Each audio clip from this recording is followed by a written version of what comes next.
The sinister shadow cast by the Nazi regime continues to reveal its harrowing tales. Beyond the well-documented horrors inflicted upon millions, a lesser-known but equally significant facet emerges: the plight of male concubines and the LGBTQ+ community. What untold stories lie shrouded in the depths of this abominable era? How did the Nazis target and persecute those whose love defied their twisted ideology? In Germany, the lesbian, homosexual, and transgender communities experienced significant growth throughout the 20th century, particularly in the dynamic metropolis of Berlin. On the other hand, the establishment of the Nazi regime, which wanted to impose its own ideals with regard to race, gender, and eugenics, brought an abrupt halt to this period of advancement. The development of LGBTQ communities throughout Germany during the 20th century. At the turn of the 20th century, Berlin was a safe haven for lesbian, gay, bisexual, transgender, queer, and questioning communities. The city was home to a plethora of organizations, cafes, clubs, and cultural events that embraced a variety of sexual orientations and gender identities. Section 175 of the German Criminal Code, which had previously made homosexual behavior a crime, was steadily losing its authority over the country.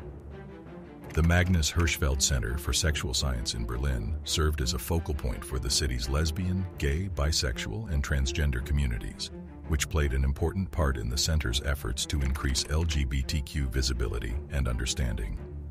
The uncompromising methodology of the Nazi government. Following Hitler's rise to power, the Nazi Party wasted no time in rolling back the achievements that had been achieved up until that point.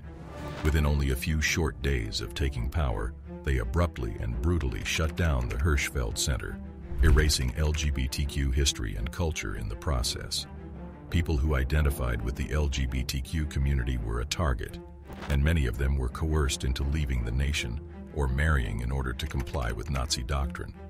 An atmosphere of fear and persecution spread among the LGBTQ community, which resulted in the eradication of Berlin's once thriving gay culture, imprisonment, and other forms of oppression. The Nazis compiled a list of persons who engaged in homosexual activity, which ultimately led to the arrest and incarceration of thousands of gay men. An estimated 50,000 people were punished with lengthy prison sentences and subjected to deplorable living conditions. Although some of them were deported to concentration camps, the vast majority of them were held in terrifying police cells. In these prisons, LGBTQ detainees experienced unthinkable misery, including forced labor, torture, medical experimentation, and even execution. What happened to people in the concentration camps? On the basis of their sexual orientation, an astounding number of gay men, between 10,000 and 15,000, according to some estimates, were shipped off to extermination camps.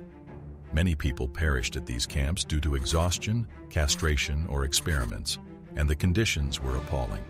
Those who were gay and held hostage were targets of organized murder plots, which resulted in the deaths of hundreds of people at a time.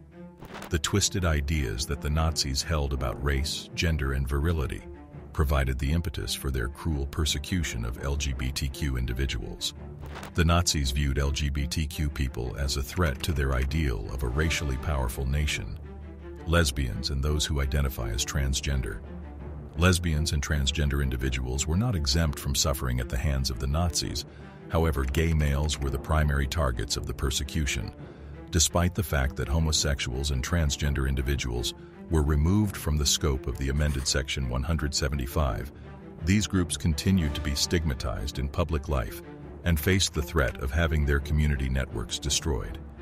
In addition, the Nazi emphasis on traditional family values and gender norms were both factors that contributed to the Nazis' suppression of LGBTQ individuals. The aftermath of the war.